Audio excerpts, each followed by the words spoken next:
Hey, so today I want to talk about artificial intelligence in the workplace. I think one of the challenges right now, and there's a lot of hype around it, is everyone thinks artificial intelligence is just this big old can of paint you can buy at the store and you can just slap it on anything and suddenly it's now with AI and it's going to increase your efficiency by 300%. And here's the reality, right? The data needs to be structured. Your information needs to be structured. And the reality is most companies have a human in the loop, which is fantastic. And half of the domain knowledge of the business is sitting inside their head. A third of it is sitting on sticky notes. And the remainder doesn't even exist. It's tribal knowledge that has been lost when Sue gave her notice or when Fred moved on to another company, right? So one of the first challenges, I think, is re-engineering your plumbing, cleaning up the messy back office, dusting the bedroom, and getting everything into a consistent pattern.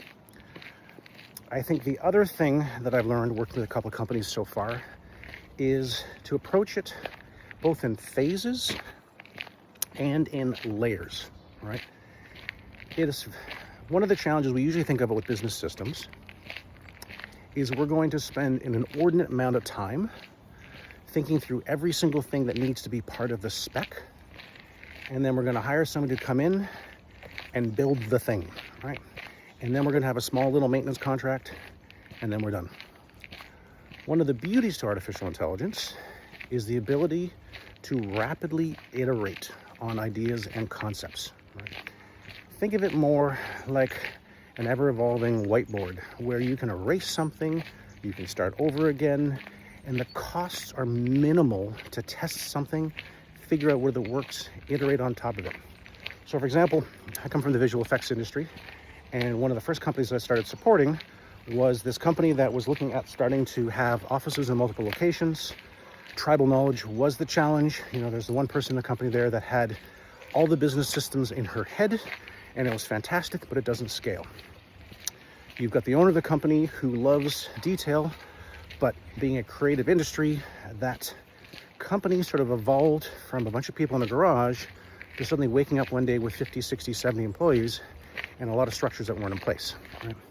And then you can imagine in the film and television industry, it's been a really, really tough go. So now what you have is you have a business model that's really, really squeezed and people trying to figure out how to run their businesses more efficiently. Now, your Deloittes and your Accentures and your PwCs are going to come in and try and build out SOPs, standard operating procedures, understand all the blocks of your business, and they're going to come back with a big implementation report. I think you can be much more ninja. Obviously, there's security. There are pieces you want to be careful of. There are best practices. But just get going. Start by taking a department and try to formalize it in structure. Use some of the tools that are out there, not spreadsheets, to start to create structure, to get databases together. I'm a big fan of Notion. It can also be Airtable. It can be your CRMs and your HubSpots. You can vibe code your own custom version of things, but start to create some structure. Large language models like structure. They like patterns, they like repeatability, and that's a huge part of it. Approach things in layers, all right? We've already learned that the company that was using Notion, it got them on the journey of thinking about data and how to structure data. And now we've already been able to evolve past that to use some AI coding tools to create custom implementations on top of that.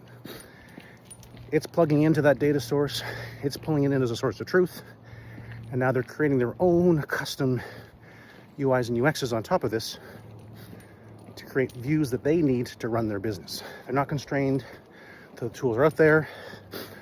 They're not waiting for a HubSpot or a Notion. They're not having to custom code it with a developer, right?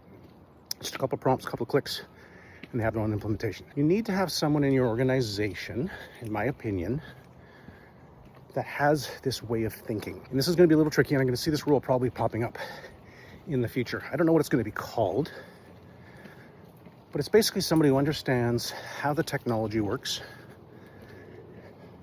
what the vision of the management is, and is able to stitch all of these things together to create those. Will a CEO eventually come along and take a look at a dashboard and be able to pop up a prompt and say, hey, I need a widget that does A, B, C, and D, and 30 seconds later they have it? Actually, they will, right? But for now, it's about plumbing. I think, back to my paintbrush analogy, people think you can just slap a coat on top of it. No, you actually have to take the piece of machinery apart. You have to look at how the connections are. And then when you put your coat of paint on top of it, that's where AI really starts to accelerate. It connects all these pieces together. Artificial intelligence is not a band-aid for a sloppy organization.